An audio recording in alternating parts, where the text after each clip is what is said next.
Guys आज हम बात करेंगे सॉल्यूशन चैप्टर की। सॉल्यूशन चैप्टर बोर्ड एग्जाम्स में आपके 6 नंबर का है, जिसमें आपके पास एक ऑब्जेक्टिव मिलेगा आपको इस चैप्टर का, फिलअप मिलेंगे, वेरी शॉर्ट मिलेंगे और शॉर्ट मिलेंगे। ठीक है, तो ये जो क्वेश्चन फ्रेम किए जाएंगे किस तरीके से फ्रेम किए जाएंगे, कौन सा टॉपिक पे आपको जोर देकर के पढ़ना है और कौन सा नहीं पढ़ना, एग्जाम में वही स्कोर करता है जिसे ये पता रहता है क्या पढ़ना है और क्या छोड़ना है, क्या पढ़ना और क्या नहीं पढ़ना। हमें सब कुछ नहीं पढ़ना।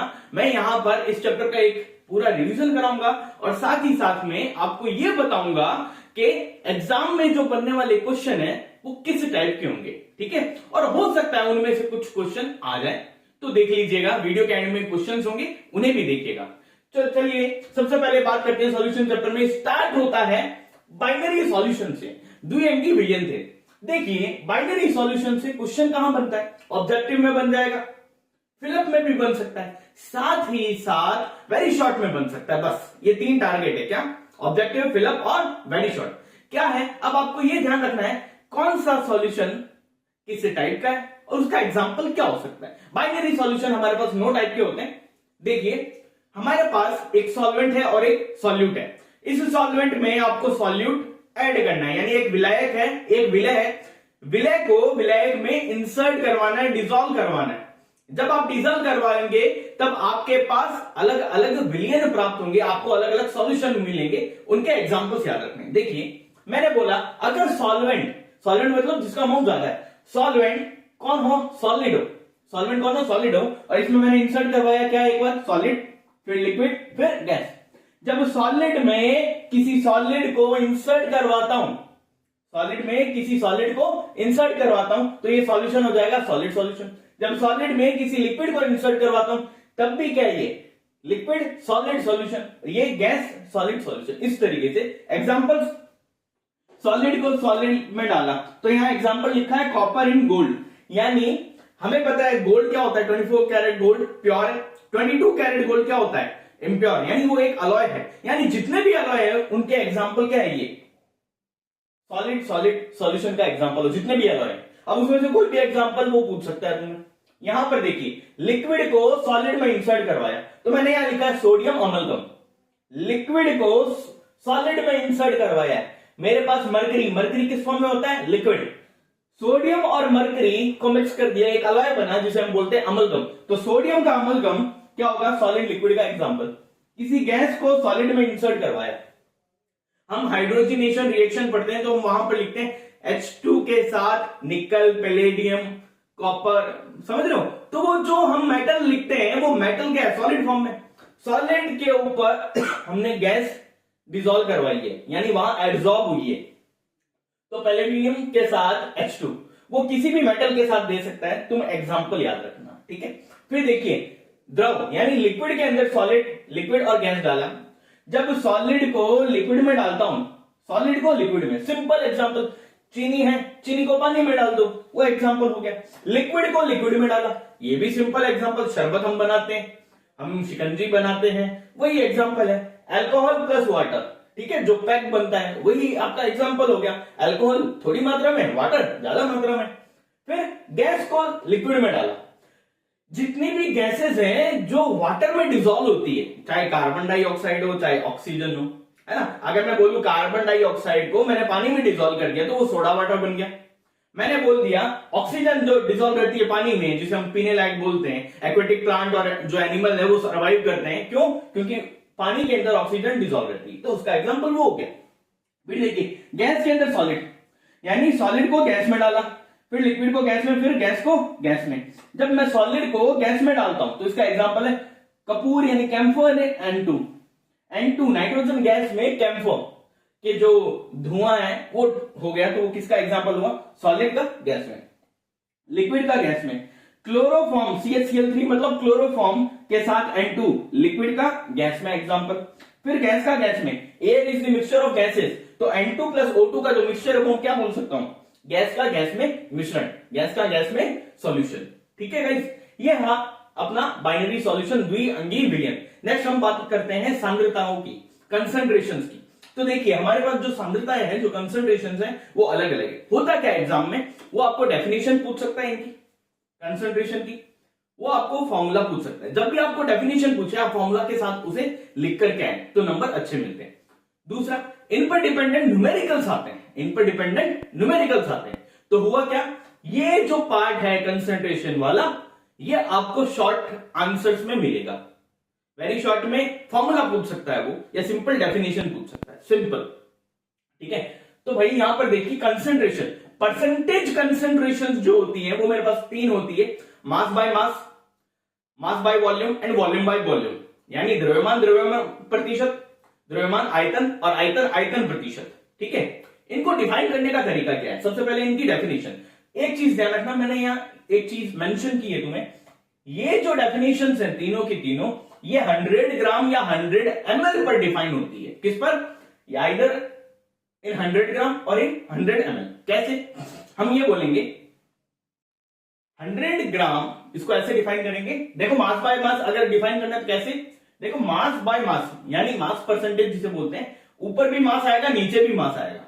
अब ऊपर कंपोनेंट का मास तो नीचे सॉल्यूशन का मास। अब इसको डिफाइन कैसे करेंगे, किसी भी कंपोनेंट का मास 100 ग्राम, यहां यूनिट क्या लोगे, ग्राम, मास चल रहा है तो ग्राम, यानी 100 ग्राम सॉल्यूशन में प्रेजेंट किसी भी कंपोनेंट का, चाहे वो सॉल्यूट हो चाहे वो सॉल्यूट, देखो कंपोनेंट लिखा है तो सॉल्यूट और सॉल्वेंट कोई भी हो सकता है। 100 ग्राम सॉल्यूशन में प्रेजेंट सॉल्यूट का अमाउंट या सॉल्वेंट का अमाउंट, या मैं क्या बोलूं सिंपली, किसी भी कंपोनेंट का अमाउंट, उसका मास बाय मास परसेंटेज कहलाता है।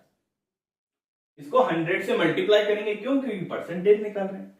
वॉल्यूम बाय वॉल्यूम में क्या होगा, 100 ml सॉल्यूशन में प्रेजेंट किसी भी कंपोनेंट का volume, either solute either solvent, यानी विलय और विलायक कोई भी हो सकता है, वो क्या हो जाएगा, volume by volume. Mass by volume में 100 ml, वॉल्यूम है ना नीचे, 100 ml सॉल्यूशन में प्रेजेंट किसी कंपोनेंट का मास, मास बोलेंगे अब यहां क्योंकि मास बाय वॉल्यूम है, किसी कंपोनेंट का मास, उसका मास बाय वॉल्यूम परसेंटेज कहलाता है। ठीक है, अब थोड़ी सी चीजें तुम्हें ध्यान रखनी है, बुक के अंदर mass by mass percentage, volume by volume और मास बाय वॉल्यूम आप जब पढ़ोगे एनसीईआरटी में तो आपको कुछ चीजें मिलेगी, जैसे एथिलीन ग्लाइकोल एक एंटीफ्रिज सॉल्यूशन होता है, तो वहां से एमसीक्यू या अपना वेरी शॉर्ट नहीं फिलअप बन जाता है। वॉल्यूम बाय वॉल्यूम परसेंटेज का यूज कहां होता है, फार्मास्यूटिकल जो इंडस्ट्रीज होती है, वहां जो दवाइयों की कंपोजिशन लिखी जाती है वो वॉल्यूम बाय वॉल्यूम परसेंटेज की फॉर्म में। बस ये छोटी मोटी चीजें हैं जो एनसीईआरटी में आप देखोगे ना अंडरलाइन करके तो आपको मिल जाएगी। ठीक है, वहां से कुछ क्वेश्चन, वैसे ये क्वेश्चन मैंने बनाए हुए हैं, आप देख लीजिएगा। नेक्स्ट, मोलैरिटी और मोलैलिटी, मोलरता और मोललता, ये किस पर डिफाइन होती है वो ध्यान रखिएगा। मोलैरिटी यानी मोलरता 1 लीटर या 1000 ml पे डिफाइन होती है, और मोललता मोलैलिटी 1 किलोग्राम या 1000 ग्राम पे डिफाइन होती है। अब कैसे डिफाइन होती है वो सीखिए। मैं ये बोलूंगा 1 लीटर सॉल्यूशन में प्रेजेंट किसी भी सॉल्यूट का जो अमाउंट है, किसी भी सॉल्यूट का अमाउंट, अब अमाउंट यहां क्या लेना है, यहां मास लेना है, वॉल्यूम लेना है, क्या यहां नंबर ऑफ मोल्स, तो हम क्या बोलेंगे 1 लीटर और 1000 ml सॉल्यूशन में प्रेजेंट किसी सॉल्यूट के नंबर ऑफ मोल्स, उसकी मोलैरिटी कहलाते हैं, मोलरता कहलाती है। आई बात सुनने, मोलैरिटी क्या हो जाएगी, 1 किलोग्राम या 1000 ग्राम, 1 किलोग्राम या 1000 ग्राम विलायक, 1 किलोग्राम या 1000 ग्राम, यहां मास आ रहा है 1 किलोग्राम या 1000 ग्राम विलायक, यहां विलायक का मास आ रहा है, यानी सॉल्वेंट का मास आ रहा है, विलायक में उपस्थित विलय के मोलों की संख्या, विलय के मोलों की संख्या यानी mole of solute is termed as molality, मोलरता। आई बात सुनने, इसे मोललता, इसे मोलरता। अब इनका फॉर्मूला क्या बन जाएगा, मोलैरिटी का number of moles of solute to the volume of solution. Volume आपको हमेशा क्वेश्चन में ध्यान रखना, क्वेश्चन में कुछ भी गिवन हो तुम्हें वॉल्यूम लीटर में ही लिखना है। अगर एमएल में गिवन है तो उसे लीटर में चेंज करो, फिर यहां लिखो। जब यहां लिखोगे, अगर मान लो एमएल में गिवन है और मान लो 20 ml दिया हुआ है, मैंने 20 ml लिखा ना, 20 ml को डिवाइड करूंगा मैं 1000 से, तब वो लीटर में चेंज होगा, तो 1000 यहां मल्टीप्लाई हो जाएगा। तुम लोग एक ही फॉर्मूला याद रखो और ये ध्यान रखो, वॉल्यूम हमेशा लीटर में लिखना है हमें, क्वेश्चन में ml में दे तो भी उसे लीटर में चेंज करके यहां लिखना है। मोलैलिटी, मोलैलिटी कैसी होगी? Number of moles of solute to the mass of solvent. ठीक है, इसमें स्मॉल m से, इसे कैपिटल M से। इनकी यूनिट क्या हो जाएगी? क्वेश्चन में कभी ऐसा लिखा हुआ है 5 कैपिटल M, तो इसका मतलब क्या, वो क्या दे रखी है तुम्हें? मोलैलिटी, मोललता। मोल पर लीटर इसकी यूनिट होती है, या इसको मोलल भी बोला जाता है, मोलल। मोललता क्या होती है? स्मॉल m मोल पर केजी, यानी मोललता की जो यूनिट है वो क्या हो जाएगी गाइस? ये देखना, ये मोलर होगा, मैंने मोलर लिख दिया, ये मोलर है और ये मोलल है, करेक्ट कर लेना बस। मोल पर केजी और मोलर, ये इनकी यूनिट्स होती है। नेक्स्ट देखिए मोल फ्रैक्शन। मोल फ्रैक्शन क्या है? जिस कंपोनेंट के आपको मोल फ्रैक्शन, जिसे हिंदी में मोल अंश या मोल भिन्न बोला जाता है, जिस कंपोनेंट के आपको मोल फ्रैक्शन निकालने हैं उसका नंबर ऑफ मोल्स ऊपर लिखेंगे अपॉन में सॉल्यूशन के नंबर ऑफ मोल्स। सॉल्यूशन दो कंपोनेंट से मिलकर बना होता है, सॉल्यूट और सॉल्वेंट, यानी number of moles of solution बराबर किसके होंगे?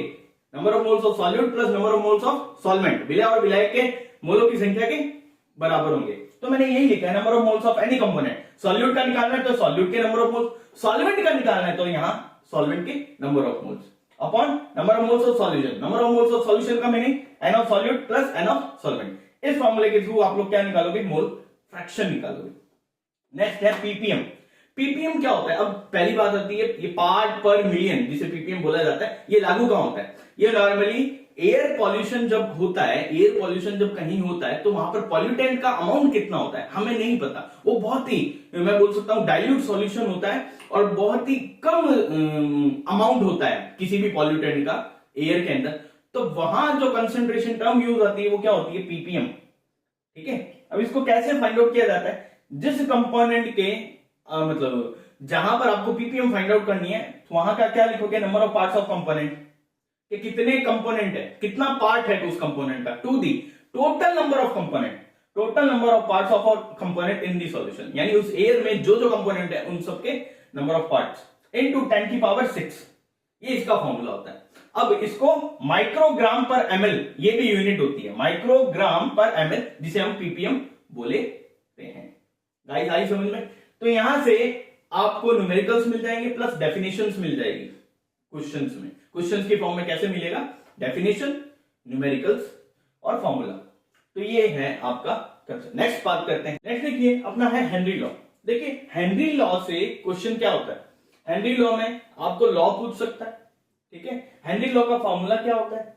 हेनरी लॉ पर बेस्ड एक ग्राफ है, हेनरी लॉ के एप्लीकेशन है, हेनरी लॉ में एक कांस्टेंट आता है KH, उसकी डिपेंडेंसी पूछ सकता है। ठीक है, ये है हेनरी लॉ। अब हेनरी लॉ है क्या, कहता क्या है वो सुनिए। ठीक है, क्योंकि रिवीजन भी तो चल रहा है अपना। हेनरी लॉ क्या कहता है? पहले फॉर्मूले पे टारगेट करो। यहां पर स्मॉल pg लिखा है, इसको बोलते हैं partial pressure of any gas. यहां पर KH क्या है? कांस्टेंट, जिसे हेनरी कांस्टेंट बोला जाता है। तो इसका मतलब ये हुआ partial pressure of any gas is directly proportional to the mole fraction. ये x क्या है? मोल फ्रैक्शन ऑफ कंपोनेंट या गैस। अब यहां पर पढ़ो, the partial pressure of the gas in vapour phase is proportional to the mole fraction of the gas in the solution. तो Henry law simply ये बोल रहा है, किसी भी गैस का जो पार्शियल प्रेशर है, किसी भी गैस का जो पार्शियल प्रेशर है वो उस गैस के मोल फ्रैक्शन के समानुपाती यानी प्रोपोर्शनल होता है। जितना उस गैस का अमाउंट, मोल फ्रैक्शन मतलब एक अमाउंट, जितना उस गैस का अमाउंट वहां पर मौजूद होगा उतना ही पार्शियल प्रेशर वहां क्रिएट होगा। मान लीजिए किसी सिलेंडर में मैंने बोला 10 मोल नाइट्रोजन गैस भरी है, तो 10 मोल नाइट्रोजन की वजह से वहां पर उसकी वॉल पर, सिलेंडर की वॉल्स पर जो प्रेशर अप्लाई होगा वो क्या होगा? एक टाइप का पार्शियल प्रेशर होगा। तो जितना अमाउंट होगा उतना ही प्रेशर डेवलप होगा, वो ये बोल रहा है। तो यहां पर इन दोनों के बीच जब ग्राफ प्लॉट किया जाता है तो ये स्ट्रेट लाइन इस तरीके से जाती है। दैट मींस जैसे जैसे मोल फ्रैक्शन बढ़ता है वैसे वैसे पार्शियल प्रेशर बढ़ेगा, यानी गैस का अमाउंट जैसे जैसे बढ़ाओगे पार्शियल प्रेशर भी सिलेंडर के अंदर वैसा वैसा क्या हो जाएगा? इंक्रीज होगा। यही है। अब हेनरी कांस्टेंट जो KH है, ये क्या होता है भाई, हर गैस के लिए अलग अलग होता है, अलग अलग टेम्परेचर पे, ठीक है। तो जो KH है वो डिपेंड किस पे करता है, वो डिपेंड किस पे करता है, नेचर ऑफ गैस, गैस की प्रकृति पर। जिस टाइप की गैस होगी उस टाइप के लिए केस का अमाउंट अलग अलग। अब हम यहां पर मेनली बात करेंगे सॉल्युबिलिटी यानी विलयता की, कि विलयता यानी सॉल्युबिलिटी टेम्परेचर के प्रोपोर्शनल होती है।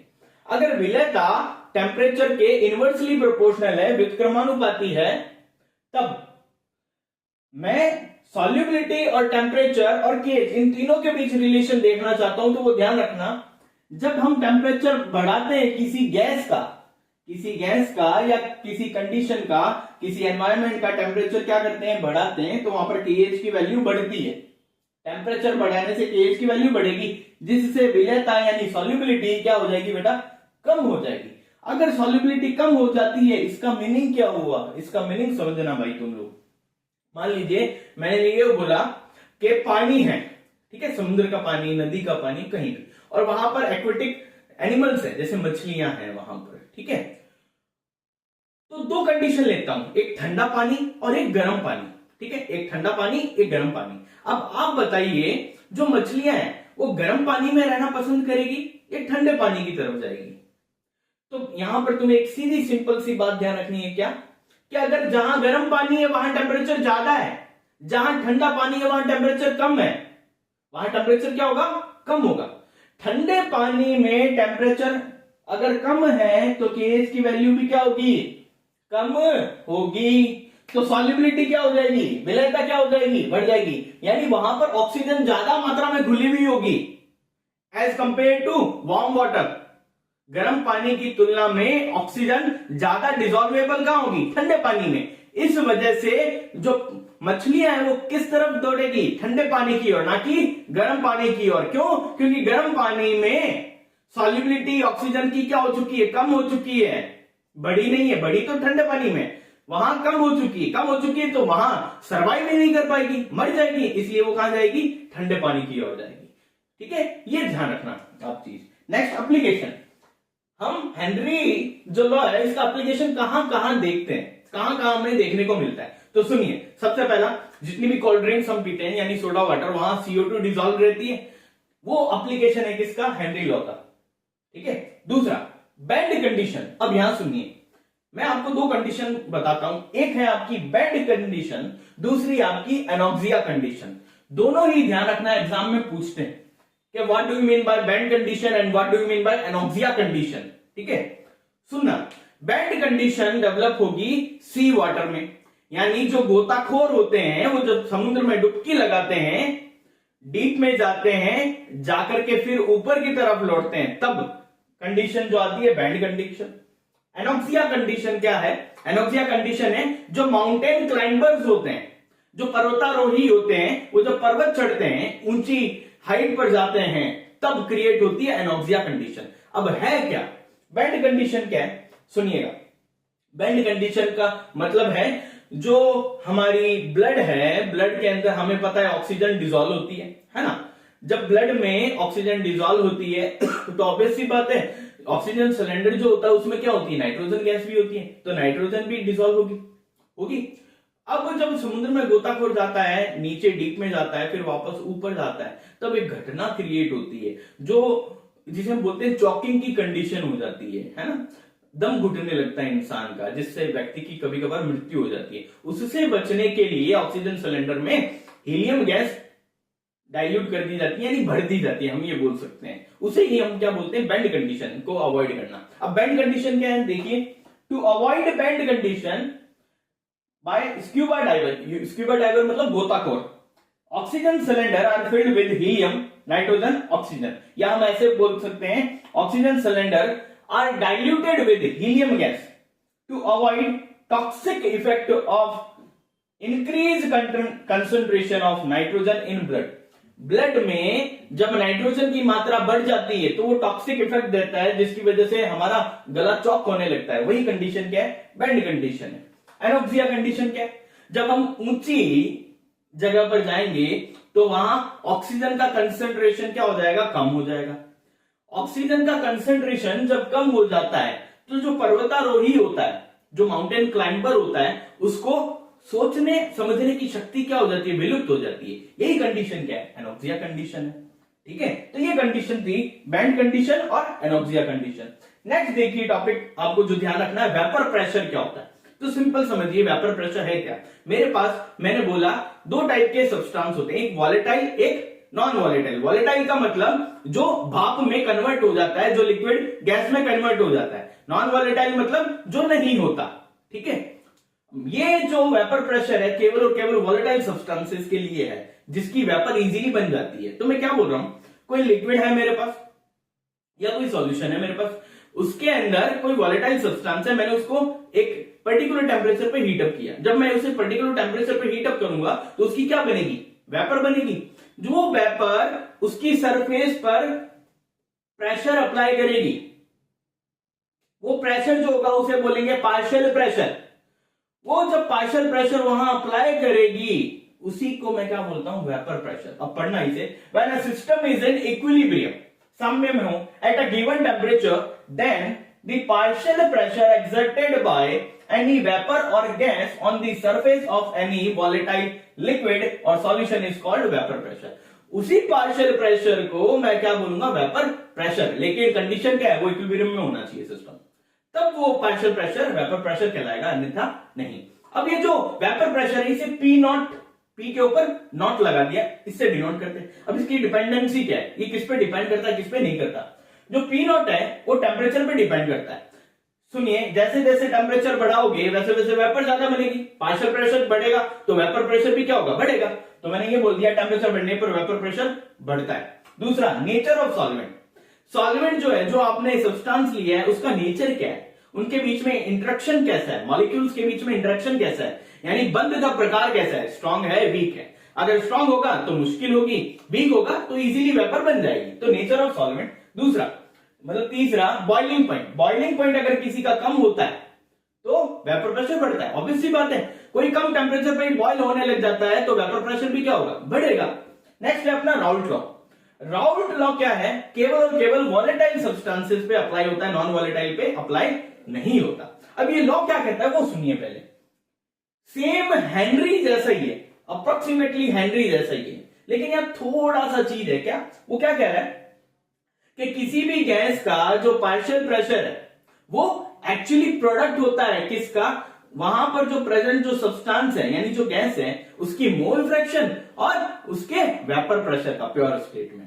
यही है राउल्ट लॉ। क्या कहते हैं, partial pressure of any gas is the product of vapor pressure and mole fraction of the gas.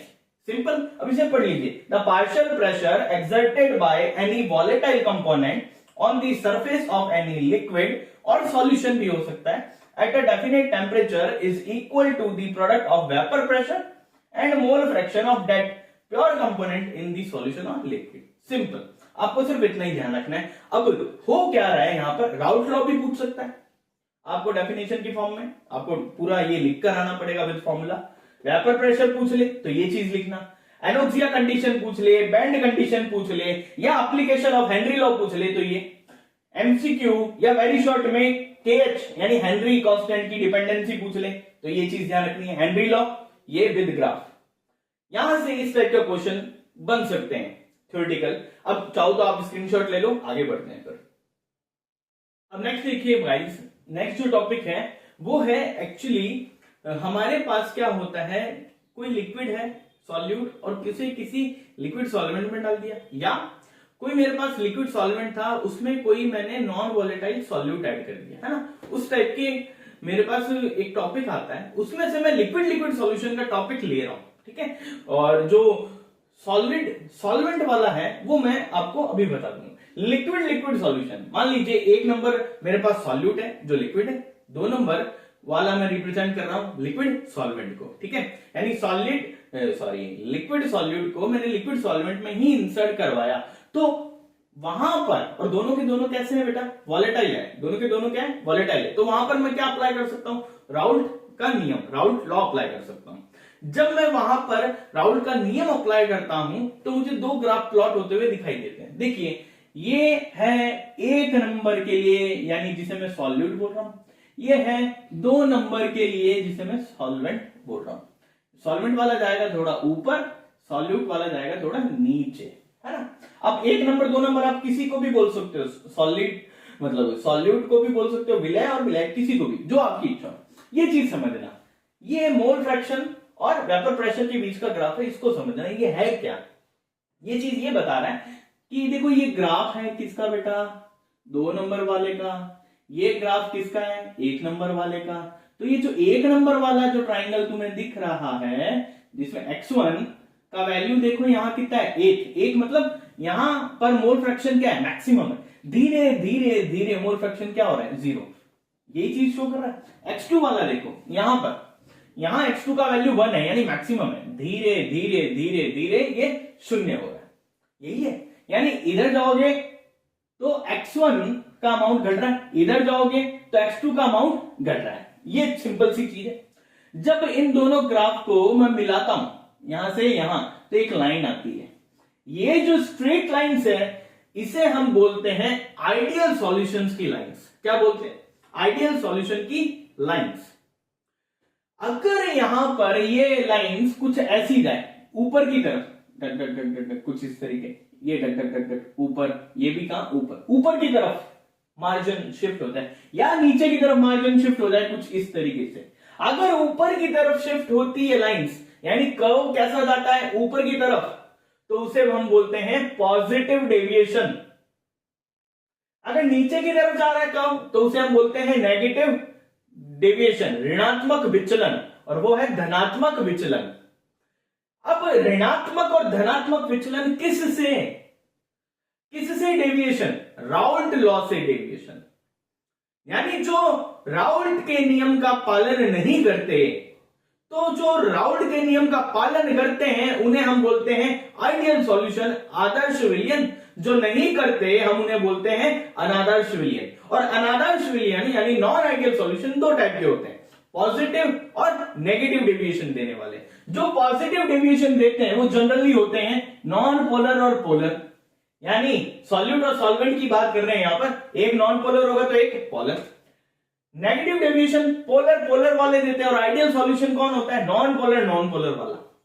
अब देखो, अब मैं यहां पर राउल्ट का नियम अप्लाई करता हूं। क्या, हमें यह पता है जो सॉल्यूट है मेरे पास वो 1 नंबर वाला मान लिया मैंने, समझ लीजिए, उस पर मैं राउल्ट का नियम अप्लाई करूंगा तो यही करूंगा ना, पार्शियल प्रेशर उसका बराबर होगा उसके वेपर प्रेशर और उसके मोल फ्रैक्शन के प्रोडक्ट के। 2 नंबर वाले के लिए अप्लाई करूंगा, 2 नंबर का पार्शियल प्रेशर, उसका वेपर प्रेशर, उसका मोल फ्रैक्शन, ठीक है। ये दोनों पार्शियल प्रेशर है। अब किसी सॉल्यूशन में आपके पास 2 कंपोनेंट है और दोनों कंपोनेंट का आपके पास पार्शियल प्रेशर है, आपको पूरे सॉल्यूशन का प्रेशर चाहिए, तो वहां पर एक नियम अप्लाई होता है, एक रूल अप्लाई लगता है जिसे आप बोलते हैं Dalton's partial pressure law. Dalton partial pressure law क्या कहता है, डाल्टन के आंशिक दाब का नियम क्या कहता है, किसी सिस्टम के अंदर जितने भी कंपोनेंट है उनका जो पार्शियल प्रेशर है आप उनका क्या कर दो, सम अप कर दो, तो उस पूरे सिस्टम का टोटल प्रेशर आपके पास आ जाएगा, उस पूरे सिस्टम का टोटल प्रेशर आ जाएगा। ये मैंने डाल्टन पार्शियल प्रेशर लॉ लिख दिया। The total pressure is the sum of the partial pressure of the component in the solution, यानी टोटल प्रेशर सभी के पार्शियल प्रेशर का सम अप होता है। तो इन दोनों को मैं इस तरीके से लिख सकता हूं, PT इक्वल्स टू, यानी टोटल प्रेशर बराबर P1 प्लस P2। यहां पर ये मैंने वैल्यू पुटअप कर दी। अब यहां x1 या x2 दोनों के लिए मैं एक चीज लिख सकता हूं, क्या, हमें यह पता है x1 प्लस x2 बराबर 1 होता है, यानी किसी भी सॉल्यूशन में जितने भी कंपोनेंट है उन सब के मोल फ्रैक्शन का जब हम सम अप करते हैं, जोड़ करते हैं, वो हमेशा 1 के बराबर होगा। तो यहां पर या तो x1 की वैल्यू या x2 की वैल्यू पुटअप कर दो। अगर मैं x1 की वैल्यू पुटअप करूंगा तो वो क्या होगी, 1 माइनस x2। अगर मैं x2 की वैल्यू पुटअप करूंगा तो वो होगी 1 माइनस x1। जो तुम्हें अच्छा लगे वो वैल्यू आप यहां पर किसी एक में पुटअप कर दीजिए, तो एक इक्वेशन बनेगी। वो इक्वेशन है आपकी आइडियल सॉल्यूशन के लिए। आइडियल सॉल्यूशन ये इक्वेशन देगी राउल्ट लॉ फॉलो करते हुए। ये लिक्विड सॉल्यूशन का ये नॉर्मल एक डेरिवेशन है जो आपने किया होगा, है ना, बस वही है।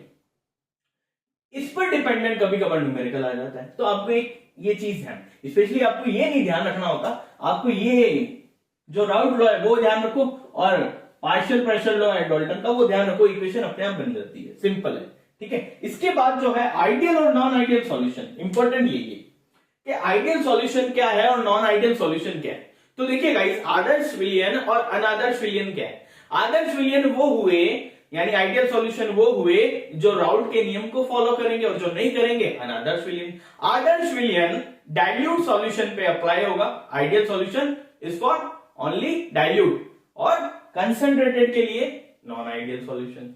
आदर्श विलयन के लिए एंथैल्पी ऑफ मिक्सिंग और जो वॉल्यूम, चेंज इन वॉल्यूम है मिक्सिंग करते वक्त, वो हमेशा 0 के इक्वल होता है, और यहां नॉन आइडियल में 0 के इक्वल नहीं होता। ये जो डिफरेंस है ये इंपॉर्टेंट है, ठीक है। उसके बाद एग्जांपल इंपॉर्टेंट है कि आइडियल सॉल्यूशन के एग्जांपल क्या क्या होंगे और नॉन आइडियल सॉल्यूशन के एग्जांपल क्या क्या होंगे भाई। तो ये तुम्हें एग्जांपल याद रखने आइडियल सॉल्यूशन के और नॉन आइडियल सॉल्यूशन के, क्योंकि वेरी शॉर्ट एमसीक्यू या वेरी शॉर्ट में वो पूछ सकता है, तो आप लोग ये ध्यान रखना, ठीक है। नेक्स्ट देखो अपना आता है एजियोट्रोपिक मिक्सचर, यानी जिसे हम बोलते हैं स्थिर क्वाथी मिश्रण। अब यहां पर स्थिर क्वाथी मिश्रण क्या होता है, ये दो प्रकार के होते हैं, मैक्सिमम बॉइलिंग पॉइंट एजियोट्रॉप्स और minimum boiling point azeotropes.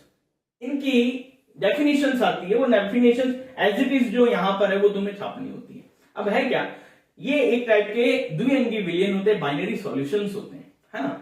Binary solutions होते हैं, लेकिन एक ही पर्टिकुलर टेम्परेचर पे ये क्या होते हैं, बॉइल होते हैं। इनका लिक्विड और वेपर फेज के अंदर कंपोजिशन क्या रहता है, सेम रहता है। लिक्विड और वेपर फेज में इनका कंपोनेंट क्या रहता है, सेम है। और इनको फ्रैक्शनल डिस्टिलेशन प्रोसेस, एफडी का मतलब फ्रैक्शनल डिस्टिलेशन प्रोसेस के थ्रू इनको सेपरेट नहीं कर सकते। इनका एग्जांपल या इनके टाइप्स होते हैं मिनिमम बॉइलिंग पॉइंट एजियोट्रोप और maximum boiling point azeotrope. Minimum boiling point azeotrope का मतलब जो लार्ज पॉजिटिव डेविएशन दे राउट लॉ से, और जो लार्ज नेगेटिव डेविएशन दे राउट लॉ से वो हो गया मैक्सिमम, और जो लार्ज पॉजिटिव डेविएशन दे वो क्या हो गया, मिनिमम बॉइलिंग पॉइंट एजियोट्रोप। इसका एग्जांपल एथेनॉल का 95% और वाटर का 5% का मिक्सचर एक टाइप का क्या है, मिनिमम बॉइलिंग पॉइंट एजियोट्रोप है। मैक्सिमम बॉइलिंग पॉइंट एजियोट्रोप का एग्जांपल नाइट्रिक एसिड का 68% 68% एंड वाटर का 32% का मिक्सचर क्या होता है, मिनिमम बॉइलिंग पॉइंट एजियोट्रोप। ये एज डेफिनेशन तुम्हें पूछ सकता है। नेक्स्ट देखिए, अब हम बात करते हैं कॉलिगेटिव प्रॉपर्टी की, यानी अनुसंख्यक गुणधर्म की। देखिए गाइस, कॉलिगेटिव प्रॉपर्टी होती क्या है, सबसे पहले ये समझिए, जब भी किसी लिक्विड सॉल्वेंट में कोई नॉन वॉलेटाइल, ये ध्यान रखना, नॉन वॉलेटाइल सॉल्यूट ऐड होगा, तब वहां पर कुछ प्रॉपर्टीज में हेरफेर होगी, डिफरेंस आएगा, कुछ चेंजेस होंगे, जो केवल उसमें मौजूद जो पार्टिकल्स हैं, या मैं बोल सकता हूं जो मॉलिक्यूल्स है, या उसका जो अमाउंट है उस पर डिपेंड करता है। उसी को हम बोलते हैं अनुसंख्यक गुणधर्म। ये जो कॉलिगेटिव प्रॉपर्टीज है ये डायरेक्टली प्रोपोर्शनल होती है उस नॉन वॉलेटाइल सॉल्यूट के अमाउंट पे। उसके नंबर ऑफ पार्टिकल्स बोल सकता हूं, उसके आयंस बोल सकता हूं, उसके मॉलिक्यूल्स बोल सकता हूं, उसके नंबर ऑफ मोल्स बोल सकता हूं, उसके मोल फ्रैक्शन बोल सकता हूं, उस पर डिपेंड करती है। यानी उसका जितना अमाउंट होगा कॉलिगेटिव प्रॉपर्टी में उतना हेरफेर होगा। ये कॉलिगेटिव प्रॉपर्टी कौन कौन सी है, 4 है। RLVP, relative lowering of vapour pressure, इसका डेरिवेशन आप लोगों ने किया होगा, एनसीईआरटी में भी मेंशन है, आपको करवाया गया भी होगा आपकी स्कूल्स में, आपकी कोचिंग क्लासेस में, आपके टीचर्स ने, है ना। मैं सिर्फ ये बता रहा हूं, इसका फॉर्मूला आपको ध्यान रखना, क्योंकि इस पे डिपेंडेंट न्यूमेरिकल, इन सब पे डिपेंडेंट न्यूमेरिकल भी आते हैं।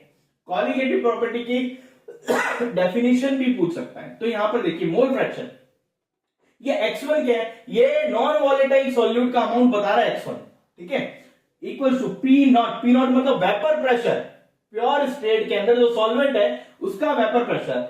PS बता रहा है सॉल्यूशन का प्रेशर, सॉल्यूशन का प्रेशर। इनका जो डिफरेंस है with respect to pure state में सॉल्वेंट का वेपर प्रेशर, इसका रेशियो क्या होता है आपका, RLVP, relative lowering of vapour pressure, ठीक है। यानी x1 amount non volatile solute के अमाउंट की वजह से यहां पर वेपर प्रेशर में क्या आती है, कमी आती है, ये चीज ध्यान रखनी है। फिर elevation in boiling point, elevation in boiling point का मतलब जो बॉइलिंग पॉइंट है वो बढ़ जाता है, नॉन वॉलेटाइल सॉल्यूट ऐड होने से बॉइलिंग पॉइंट बढ़ता है। उसको डिनोट किया जाता है। तो यहां पर डेल्टा टीबी का फॉर्मूला एक आपको ये ध्यान रखना, टीबी माइनस टीबी नॉट। अब ये कैसा है, ये आप ग्राफ देखोगे ना इस डेरिवेशन का, तब आपको पता चलेगा। इसको सॉल्व करोगे, आपको एक चीज ये ध्यान रखनी है, ये जो डेल्टा टीबी है ना, डिफरेंस इन बॉइलिंग पॉइंट, ये प्रोपोर्शनल होता है किसके, मोलैलिटी के। ये स्मॉल एम का मतलब मोलैलिटी, यहां पर ये प्रोपोर्शनलिटी का साइन हटेगा तो यहां पर क्या आएगा, केबी।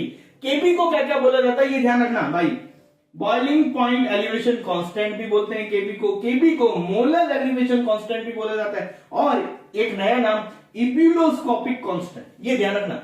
इब्यूलोस्कोपिक कांस्टेंट किसको बोला जाता है, केबी को, जो एलिवेशन इन बॉइलिंग पॉइंट के अंदर लिया जाता है। फिर डिप्रेशन इन फ्रीजिंग पॉइंट, यहां पे डेल्टा टीएफ का फॉर्मूला याद रखना आपको, T not F minus T F, ये प्रोपोर्शनल होता है मोलैलिटी के, ये भी यहां पर कांस्टेंट आएगा केएफ। केएफ को बोला जाता है क्रायोस्कोपिक कांस्टेंट और depression in freezing point constant, ठीक है।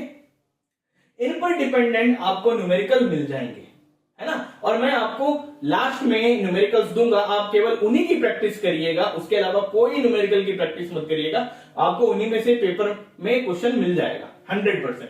यहां पर कभी कभार हो सकता है अगर वो आरबीएससी बोर्ड डीप में जाकर के आपको पूछ ले कि what is the formula of KP and KF, ये जो कांस्टेंट है केपी और केएफ, इनके फॉर्मूलाज क्या होते हैं, तो ये ध्यान रख लेना, एनसीईआरटी में मेंशन है सिर्फ फॉर्मूला केपी और केएफ का, याद रखो तो रख लेना, अगर बाई चांस पूछा जाए तब, है ना।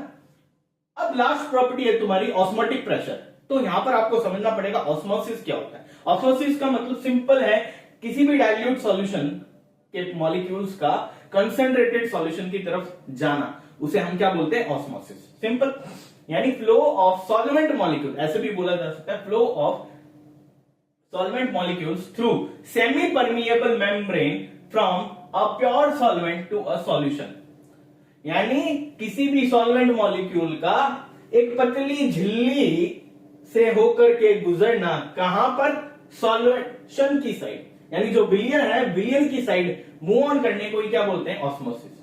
अब ये अगर मूव ऑन हो रहा है तो मैं क्या करूं, सॉल्यूशन की तरफ एक प्रेशर अप्लाई कर देता हूं, एटमॉस्फेरिक प्रेशर लग रहा होता है, एक प्रेशर और अप्लाई कर दिया, एक्सटर्नल प्रेशर, वो क्या करेगा, सॉल्वेंट के मॉलिक्यूल्स को इधर आने से रोकेगा। वो जो एक्सटर्नल प्रेशर अप्लाई कर रहा हूं वही क्या है मेरा, ऑस्मोटिक प्रेशर। वो क्या होता है भाई, ऑस्मोटिक प्रेशर। यही वो लिखा है, this flow of solvent can be stopped by applying a pressure on solution side which oppose this flow, called osmotic pressure, जो एक टाइप का क्या होता है, हाइड्रोस्टेटिक प्रेशर होता है। इस प्रेशर को पाई से डिनोट किया जाता है, सी यहां पर मोलैरिटी होती है, पी यानी पी ना लिख करके हम लिखेंगे pi equals to C R T, ठीक है। आर आपका गैस कांस्टेंट होता है, आपको पता है, टी आपका टेम्परेचर, ठीक है। यहां से पाई, अब यहां से 3 टाइप के सॉल्यूशंस होते हैं, isotonic, hypotonic and hypertonic solution. Iso मतलब जिसे समपरासरी विलियन बोला जाता है, जहां पर किसी भी सॉल्यूशन के अंदर कोई सेल अगर डाल ली जाए तो दोनों के अंदर जो सॉल्यूशन भरा है उनका प्रेशर जब बराबर हो, यानी उस सेल में उसका कोई साइज में चेंजेस ना आए, तो वो होता है आइसोटोनिक सॉल्यूशन। हाइपोटोनिक सॉल्यूशन का मतलब होता है जब सेल आपने डाला थोड़ी देर बाद सेल क्या होने लगी, फूलने लग गई तो वहां पर पाई 1 बड़ा हो जाता है किससे, पाई 2 से। इस टाइप का सॉल्यूशन हाइपोटोनिक, और अगर सेल सिकुड़ जाए, कॉन्ट्रैक्ट हो जाए, तो होता है हाइपरटोनिक सॉल्यूशन। ये ध्यान रखना होता है। नेक्स्ट देखो, यहां पर एक चीज मेंशन है, एडिमा कंडीशन। एडिमा क्या होता है, जिस तरीके से मैंने अभी आपको बताया कि सेल क्या हो जाती है, स्वेल हो जाती है, सेल क्या हो गई, स्वेल हो गई। यही हमारी बॉडी के अंदर भी होता है। हम जब ज्यादा नमक खाते हैं तो हमारा जो सेल्स और जो टिश्यू है ना, वो उनका वाटर रिटेंशन की पावर क्या हो जाती है, बढ़ जाती है। वाटर को एब्जॉर्ब करने की पावर, है ना, मैं ये बोल सकता हूं वाटर रिटेंशन की पावर बढ़ गई, तो सेल और जो टिश्यू है वो ऑस्मोसिस के थ्रू वहां पर जो सेल्स है उनमें क्या होने लगेगी, पफीनेस या स्वेलिंग आने लगेगी। वही कंडीशन क्या होती है, अपनी एडिमा कंडीशन होती है। तो अगर पूछ ले बाय चांस एडिमा क्या है तो बता देना। लास्ट है अपना want of factor. Want of factor क्या होता है भाई, वांट ऑफ फैक्टर का अगर डेफिनेशन पूछा जाए तो उसी में सिंपल से याद रखना है, abnormal mass to the normal mass का रेशियो क्या होता है, वांट ऑफ फैक्टर। या ये भी बोल सकते हो ऑब्जर्व्ड क्वालिटेटिव प्रॉपर्टी और कैलकुलेटेड क्वालिटेटिव प्रॉपर्टी का जो रेशियो है वो क्या है, वांट ऑफ फैक्टर। या एक चीज और पूछा जाता है, वो तुम्हें पूछ लेगा, मान लो Na2SO4 दे दिया उसने कोई सॉल्ट, कि इसका वांट ऑफ फैक्टर कितना है, इसका वांट ऑफ फैक्टर कितना है। जब भी कोई सॉल्ट मेंशन कर दे उसका वांट ऑफ फैक्टर पूछा जाए तो आपको एक चीज ध्यान रखना है, ये सॉल्ट में कितना टोटल चार्ज आ रहा है। Na पर चार्ज कितना होता है +1, सल्फेट पर -2, Na है कितने 2, तो +2 होगा। तो टोटल चार्ज यहां पर देखूं तो 2 का है, इधर प्लस का 2 इधर माइनस, यानी 2 से ये क्या हो रहा है, एक दूसरे को बैलेंस कर रहा है, इक्विवेलेंट। तो यहाँ वांट ऑफ फैक्टर कितना हो गया 2। KCl में पूछूं वांट ऑफ फैक्टर कितना है, तो यहां पर K+1 Cl -1, एक आ रहा है चार्ज, एक के थ्रू ये 1, यानी इस तरीके से आपको वांट ऑफ फैक्टर निकालना होता है। तो ये हुआ गाइस मेरी तरफ से आपका चैप्टर का रिवीजन कंप्लीट। क्वेश्चंस आपको अभी मिल जाएंगे, उन्हें आप प्लीज अच्छे से करिएगा। MCQ है, फिलअप है, वेरी शॉर्ट है और न्यूमेरिकल्स उतना जो दे रखा है बस उसी को पढ़ लीजिए, आपके उसी में से मैं बोलता हूं 100% सॉल्यूशन के क्वेश्चन आपको मिल जाएंगे। ठीक है, धन्यवाद।